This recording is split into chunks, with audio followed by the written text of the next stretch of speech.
Hello guys, बात बात करते हैं आज हम नॉर्थ अमेरिका की। नॉर्थ अमेरिका के बारे में सब कुछ जानते हैं, बहुत खूबसूरती के साथ पढ़ते हैं इसको और एक एक पॉइंट को मार्क करते हुए चलते हैं। तो आपका कोई भी पेपर अगर आता है तो इसके बाहर से बिल्कुल भी नहीं जाएगा। मैं आपको सारे माउंटेन्स, रिवर, लेक और यहाँ तक कि जो है पूरा जनरल व्यू दे दूंगा, ठीक है। फिर उसके बाद जब हम कंट्री के बारे में बात करेंगे तो उसका अगला वीडियो में हम उसके बारे में बात करें। इस वीडियो में सिर्फ एक जनरल ओवरव्यू हमें मिलेगा, ठीक है। तो यहाँ पे अगर हम बात करें तो नॉर्थ पैसिफिक है जो कि बॉर्डर बनाता है वेस्ट साइड, और आप यहाँ पे देख रहे हैं नॉर्थ अटलांटिक ओशन है जो कि बॉर्डर बनाता है ईस्ट साइड। अब हम बात करें और भी तो यहाँ पे आप देखिए गल्फ ऑफ अलास्का है, ठीक है। फिर उसके ऊपर जो है बेफोर्ड सी है, ठीक है। यहाँ पे एक सी और है जिसको हम लोग कॉस्कोविन सी भी बोलते हैं। यहाँ पे माउंटेन रेंज भी उसकी है कॉस्कोविन करके।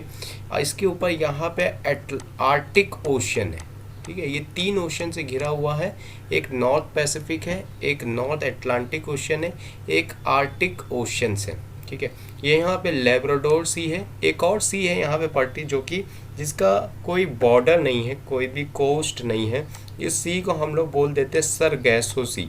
कई बार एग्जाम में पूछा गया सरगैसो सी कहाँ पे है, तो ये जो है नॉर्थ अटलांटिक ओशन में सरगैसो सी है। अब यहाँ पे बात निकली तो ये देखिए लेब्राडोर जो सी है यहीं पे एक करंट फ्लो करती है, जो समुंदर में करंट फ्लो करती है वो कोल्ड करंट है, ठीक है। इस कोल्ड करंट के वजह से यहाँ से नीचे से हॉट वार्म करंट आती है, और ये जो कोल्ड करंट और वार्म करंट जहाँ पे मीट करती है यानी यहाँ पे न्यू आइलैंड ऑफ न्यू फाउंडलैंड, इसको ही बोलते हैं डॉगर्स ये ग्रैंड बैंक बोलते हैं, सॉरी ग्रैंड बैंक बोलते हैं, ठीक है। अब इसके बारे में थोड़ा सा समझ लेते हैं क्या होता है ग्रैंड बैंक। ग्रैंड बैंक जहाँ पे वार्म करंट और कोल्ड करंट आके मीट करती है तो वहाँ पे बहुत सारे प्लांट्स या ग्रास कहते हैं, वहाँ पे ग्रास या प्लांट जो है ये बहुत ज़्यादा इनका प्रोडक्शन होने लगता है। और जब ये ग्रास और प्लांट जो प्रोडक्शन होने लगता है तो ये अट्रैक्शन पॉइंट बन जाता है, किसके लिए?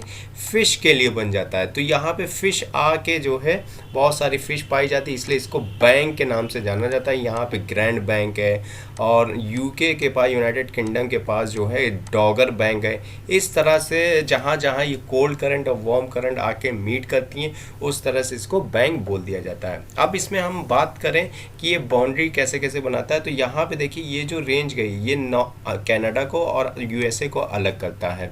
ये पहले यूएसए का पोर्शन नहीं था, इसको यूएसए ने बाद में रशिया से खरीद लिया था, परचेज करा था।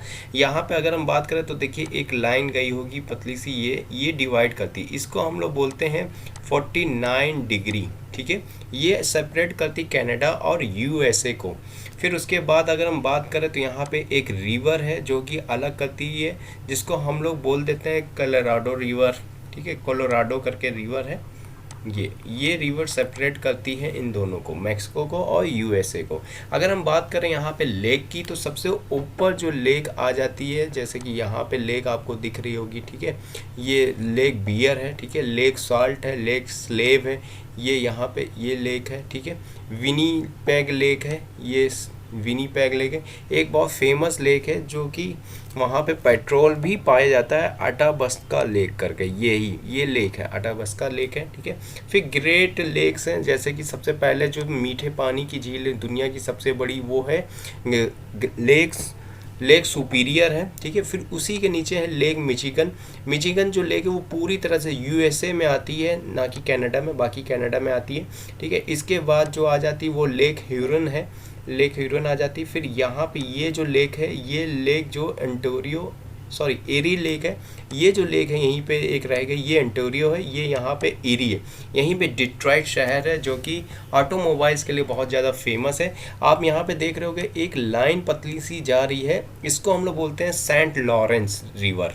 सेंट लॉरेंस रिवर है, यहीं पे पाई जाती है। ये गल्फ, यहाँ पे गल्फ बनाती है, ठीक है, अपना बे बनाती है। सेंट लॉरेंस रिवर है ये, अगर हम यहाँ पे इसको पूरे वर्ल्ड में इसको अगर क्षेत्रफल की बात करें कि पूरा वर्ल्ड में क्षेत्रफल कितना है, तो पूरे वर्ल्ड में नॉर्थ अमेरिका तीसरे नंबर पे आता है एशिया और अफ्रीका के बाद। अगर हम इसमें जो है बात करें कि पॉपुलेशन के केस में कितने नंबर पे आता है, तो ये फोर्थ नंबर पे आता है। यहाँ पे जनसंख्या जो है वो फोर्थ प्लेस पे, इसलिए यहाँ पे जो फार्मिंग होती है वो एक तरह से एक्सटेंसिव फार्मिंग होती है, ना कि इंटेंसिव फार्मिंग होती है। इसको बोलते हैं यहाँ पे एक्सटेंसिव फार्मिंग।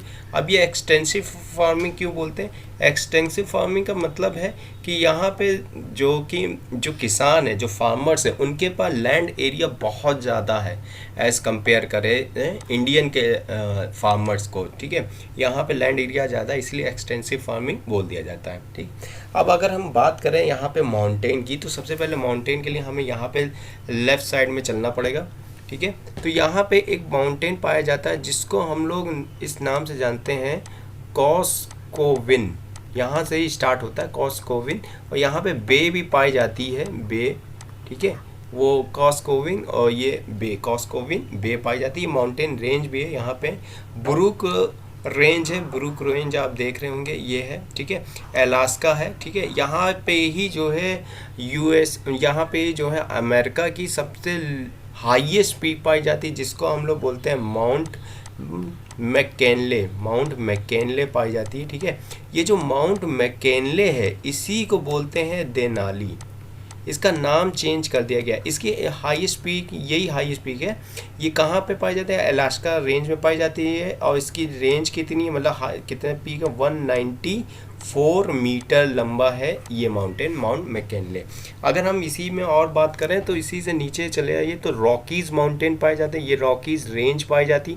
मैकेंजी माउंटेन भी पाया जाता है, मैकेंजी रिवर भी पाई जाती है, जो अपना माउथ यहाँ पे बनाती है, मैकेंजी रिवर, ठीक है। फिर उसके बाद यहाँ पे एक माउंटेन पाए जाते हैं जिसको हम लोग बहुत फेमस जानते हैं, कास्केडन माउंटेन। ये पूरी रेंज यहाँ तक आ गई, कास्केड करके माउंटेन है, ऐसे नाम लिखा हुआ है इसका, कास्केड, ठीक है।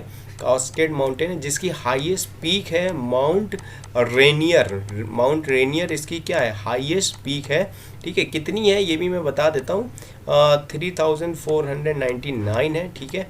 उसके बाद यहाँ पे जो रॉकीज माउंटेन चले आ रहे हैं, यहीं पे ही एक माउंटेन पाया जाता है जो कि रॉकी माउंटेन का हाईएस्ट है, माउंट एल्बर्ट, ठीक है। माउंट एल्बर्ट पाया जाता है, माउंट एडवर्ड पाया जाता है, ओजार्क प्लेट्यूज भी यहीं पे पाए जाते हैं, आपने सुना होगा ओजार्क प्लेट्यूज, ठीक है, वो भी यहीं पे पाए जाते हैं।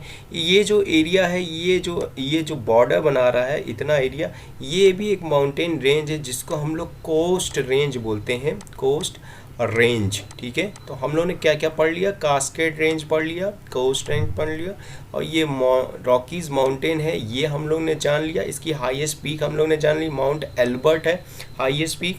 अब इसी के पास एक डेजर्ट पाया जाता है जो कि हम लोग उसको बोलते हैं डेथ वैली, ठीक है। यहीं पे ही इसी के नीचे पाया जाता है डेथ वैली, जहाँ का तापमान 58 डिग्री तक पहुंच जाता है, 58 डिग्री तक पहुंच जाता है। यहाँ का हॉटेस्ट प्लेस बोला जाता है, अमेरिका का हॉटेस्ट प्लेस है, ठीक है। अगर कोल्डेस्ट प्लेस की बात करें तो वो ग्रीनलैंड है, वहाँ पे है कोल्डेस्ट प्लेस, उसका भी तापमान -66 डिग्री तक पहुँच जाता है। अगर हम बात करें यहाँ पे, ये जो एरिया है ये पेनिनसुला है, कैलिफोर्निया है, यहीं पे एक माउंटेन और पाया जाता है जिसको हम लोग बोलते हैं मोजाव डिज़र्ट, मोजाव, ये डेजर्ट है, यही रेगिस्तान पाया जाता है यहाँ पे। इसी के नीचे एक और माउंटेन पाया जाता है, इसको यहीं पे ही पाया जाता है, उसको हम लोग बोलते हैं सोनोरन डेजर्ट, जो कि मैक्सिको में पाया जाता है, और पूरी तरह से मैक्सिको में ही पाया जाता है, ठीक है। यहीं पे ही जो है आपको पता होगा कि जो ये है आपका क्या कहते हैं, मैक्सिको है, ये फेमस है सिल्वर प्रोडक्शन के लिए। सबसे ज़्यादा वर्ल्ड में सिल्वर अगर कोई प्रोड्यूस करता है वो मैक्सिको करता है, वो इसी डेजर्ट में करता है। और बहुत फेमस यहाँ पे एक और डेजर्ट पाया जाता है स्पेशली, वहीं पे ही जो है ये प्रोडक्शन करता है, जैसे चिहुआ करके डेजर्ट पाया जाता है, ये फेमस है सिल्वर के लिए। ये कहाँ पाया जाता है? ये मैक्सिको में पाया जाता है दोस्तों, ठीक है। तो आपके समझ में आ रहा होगा कि कौन कौन से डेजर्ट हम लोग ने पढ़ लिए हैं। एक तो डेथ वैली पढ़ लिया, एक मोजाव डेजर्ट पढ़ लिया, एक सोनोरन डेजर्ट पढ़ लिया। यहीं पे एक और प्लेट्यूज पाया जाता है, सेरा नेवाडे, आपने नाम सुना होगा सेरा नेवाडा करके एक प्लेट्यूज है जो कि डेथ वैली के पास पाया जाता है। डेथ वैली मैंने कहाँ पे बताया था, तो ये जो एरिया है, ये एरिया है, ये कहलाता है डेथ वैली। यहीं पे लॉस वेगास और ये सब शहर पाए जाते हैं जो कि हॉलीवुड के लिए बहुत ज़्यादा फेमस हैं। और यहाँ पे अगर हम बात करें तो एक बहुत फेमस माउंटेन पाया जाता है जिसको हम लोग अपलांशियन माउंटेन बोलते हैं। ये अपलांशियन माउंटेन आयरन के लिए बहुत ज़्यादा उपयोगी है। आयरन है, यहाँ पे कॉटन पाई जाती है, इसी वजह से यहाँ पे जो है जो मिट्टी है, यहाँ की सॉइल है, वो कैसी यहाँ पे ब्लैक सॉइल है। ठीक है, ब्लैक सॉइल की वजह से यहाँ पे कॉटन का प्रोडक्शन होता है भारी मात्रा में। ठीक है, ये जो एरिया है यहाँ पे भी एक माउंटेन पाया जाता है, प्लेट्यूज है, जिसको हम लोग बोलते हैं पिडमॉन्ट प्लेट्यूज। पिडमॉन्ट करके है प्लेट्यूज है, ये पाया जाता है। इसकी जो रेंज है ये यहाँ तक कि न्यूयॉर्क तक फैली हुई है, लेकिन ऐसी फैली है जैसे एरावाइलिस दिल्ली तक फैला हुआ है। सेम ऐसे ही है, सबमर्ज हो गया उसका। ठीक है, पूरी तरह से नहीं फैली हुई है। अगर हम यहाँ पे ये एरियाज़ की बात करें तो ये ग्रेट प्लेन्स है। ठीक है, यहाँ पे वीट का प्रोडक्शन होता है भारी मात्रा में, और कॉर्न है एक भुट्टा जिसे मेज बोल देते हैं, इसका भी यहाँ पे प्रोडक्शन होता है। ठीक है, अगर हम लोग बात करें यहाँ पे ये जो रॉकीज़ माउंटेन है, ठीक है, ये सब पहाड़ जो है ये इस साइड के, यहाँ पे क्लाइमेट की अगर बात करें तो यहाँ पे यूरोपियन टाइप क्लाइमेट पाया जाता है। इतने में यूरोपियन टाइप क्लाइमेट है, ये जो है यूरोपियन टाइप क्लाइमेट पाया जाता है। अगर हम यहाँ की बात करें तो ये मेडिटेरियन टाइप क्लाइमेट पाया जाता है। मेडिटेरियन क्लाइमेट वो होता है जहाँ पे सर्दियों में बारिश होती है, ठीक है, और गर्मियों में सूखा रहता है। ये जो यूरोपियन टाइप क्लाइमेट होता है, ये वेस्टलीज हवाएं यहाँ पे चलती हैं, वेस्टलीज विंड होती हैं एक, जो साल भर चलती है। ठीक है, ये जो एयर्स होती हैं यहाँ पे जो पाई जाती है, क्लाइमेट पाया जाता है इतने पोर्शन में, वो चाइना टाइप पाया जाता है। एक बात दोस्तों याद रखना, चाइना टाइप जो क्लाइमेट होता है उसके जस्ट अपोजिट में पड़ता है मेडिटेरियन टाइप क्लाइमेट। जैसे यहाँ चाइना टाइप है तो यहाँ पे मेडिटेरियन टाइप क्लाइमेट, इसी के जस्ट नीचे डेजर्ट टाइप क्लाइमेट है ये। यहीं पे जस्ट नीचे ये जो लाइन एक गई है ट्रॉपिक ऑफ कैंसर की, वो मैक्सिको से पास हुई है। यहाँ पे जो क्लाइमेट पाया जाता है वो ट्रॉपिकल ह्यूमिड टाइप क्लाइमेट पाया जाता है। ठीक है दोस्तों, यहाँ पे जो क्लाइमेट पाया जाता है वो ट्रॉपिकल टाइप क्लाइमेट पाया जाता है। यहाँ पे टेम्परेट टाइप है। ये जो पूरा बीच का एरिया है, यहाँ पे जो क्लाइमेट पाया जाता है ये पाया जाता है टाइगा टाइप, ये टुंड्रा, आपने नाम सुना होगा टाइगा टुंड्रा। ठीक है, ये क्लाइमेट यहाँ से स्टार्ट हो जाता है टुंड्रा। यहाँ पे ग्रासेस पाए जाते हैं, इसलिए एक ग्रास बहुत फेमस है जिसको हम प्रायरीज बोलते हैं। ये ग्रास यहाँ पे पाई जाती है जो कि अक्सर एग्जाम में पूछी भी जाती है। इसी के जस्ट ऊपर पाया जाता है टाइगा टाइप क्लाइमेट। इतना सब कुछ यहाँ पे पाया जाता है। एक यहाँ पे कैनेडियन शील्ड पाई जाती है जो कि बहुत ज़्यादा प्राचीन है, एंशिएंट है। इसी वजह से जो कनाडा है वो यूरेनियम का और आयरन का सबसे बड़ा प्रोड्यूसर है। यहाँ पे जो हमने लेक बताई थी अथाबस्का लेक, ये जो लेक है ये फेमस है किस वजह से, ये प्रोडक्शन करती है ऑयल का, ऑयल के प्रोडक्शन के लिए है। लेकिन ये पूरी तरह से जो है सरफेस पे नहीं है, नीचे है, बहुत डेप्थ में ऑयल पाया जाता है। वरना तो यहाँ पे जो ऑयल है उसका जो मेज़रमेंट वो इतना ज़्यादा अमाउंट है कि इतना पूरे एक गल्फ़ में नहीं है, जैसे कि सऊदी अरेबिया में नहीं इतना पाया जाता जितना कि यहाँ पे पाया जाता है। अगर हम जो है बात करें अब किसकी, प्लेट्यूज़ की बात करें तो प्लेट्यूज़ में भी सबसे ज़्यादा जो यहाँ पे इस कोलंबियन प्लेट्यू पाए जाते हैं, ग्रेट बेसिन है, कोलोराडो है। ठीक है, ये सब प्लेट्यूज़ जो है यहाँ पे पाए जाते हैं।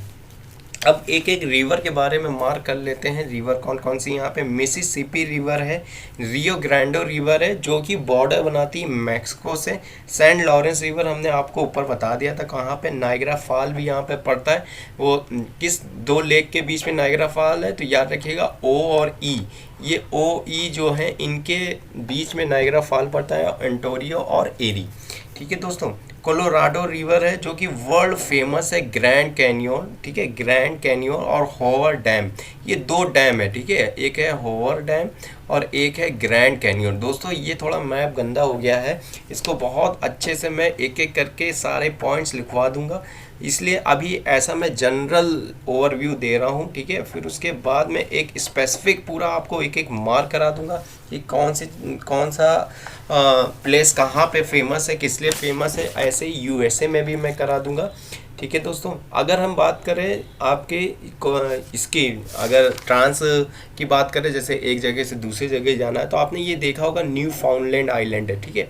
यहाँ से एक ट्रेन चलती है, वो पूरी कहाँ पूरा कवर करती है, सेंट लॉरेंस तक कवर करती है। सॉरी, ये सेंट लॉरेंस के होते हुए वैंकूवर है यहाँ पे एक, ये है वैंकूवर, इसमें है। ये दुनिया की सबसे लंबी, दुनिया की सेकंड नंबर पे सबसे लंबी, पहली तो साइबेरिया में वहाँ पे पाई जाती है, ये दूसरे नंबर पे सबसे ज़्यादा लंबी है, ट्रांस है, ठीक है। इसकी जो लंबाई वो भी याद रखिएगा 9600। अच्छा दोस्तों, एक मैं भूल गया, यहाँ पे जो कोस्ट किलोमीटर है, जो कोस्ट पाई जाती, कोस्टल जो किलोमीटर्स में है, वो दुनिया के सबसे बड़ा जो कोस्टल है वो कनाडा ही है। कितना है इसका, ये भी आप लोग याद रखिएगा, क्योंकि अक्सर एग्जाम में पूछ लिया जाता है। तो 9600 है, ठीक है, 9600, इतनी ज़्यादा लंबाई है इसकी, दुनिया की सबसे लंबी बाउंड्री बनाता है समुंदर से, ठीक है दोस्तों।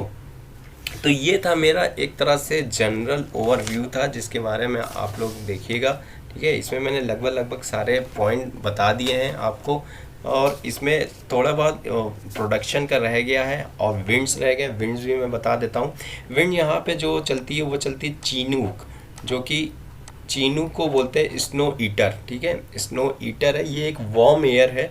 और यहाँ आपको मैंने बताया ना टुंड्रा टाइप क्लाइमेट पड़ता है, तो यहाँ पे बर्फ़ से पूरा घिरा रहता है, ये बर्फ़ से पूरा एरिया ही कवर रहता है, जिसके वजह से ये जो वार्म एयर है ये क्या करती है, इसको पूरा स्नो जो जमा होता है उसको, फ्रीज जो होता है उसको जो है, फ्रीज से जो है क्या करती है कि मेल्ट कर देती है, इसलिए इसको बोला जाता है स्नो ईटर चीनूक को, ठीक है। ब्लिज़ार्ड चलती है जो कि बहुत ज़्यादा कोल्ड होती है, वो भी यहीं पे चलती है, इसको पुर्जा बोलते हैं। ब्लिज़ार्ड जो रिवर है, या सॉरी विंड है, हवाएं हैं, उसको पुर्जा बोलते हैं। सेंट एना चलती है, वो भी वार्म है, ड्राई है, कैलिफोर्निया में चलती है, नीचे ये मैंने बताया था कैलिफोर्निया में इस तरफ चलती है। एक ये विंड चलती ब्लैक रोलर, ये वार्म है, ये भी नॉर्थ अमेरिका में ही चलती है। फिर उसके बाद यहाँ पे मिनरल की अगर बात करें, तो मैंने बताया कि ये मैक्सिको सबसे ज़्यादा प्रोडक्शन करता है किसका, सिल्वर का प्रोडक्शन करता है। और जो अमेरिका है वो सबसे ज़्यादा प्रोडक्शन करता है कोल का, लेकिन दूसरे नंबर पर करता है, पहले नंबर पे चाइना करता है प्रोडक्शन, ये बात याद रखिएगा। कहाँ पे करता है, ये एप्लांशियन जो माउंटेन है इस तरफ, ये एप्लांशियन माउंटेन है, यहाँ पे कोल का सबसे ज़्यादा प्रोडक्शन करता है, ठीक है। लेकिन यूएसए नेचुरल गैस का सबसे बड़ा प्रोड्यूसर है, नेचुरल गैस सबसे ज़्यादा प्रोड्यूस करता है, वो भी यहीं पे ही प्रोड्यूस होता है, एप्लांशियन माउंटेन के पास यूज़ होता है।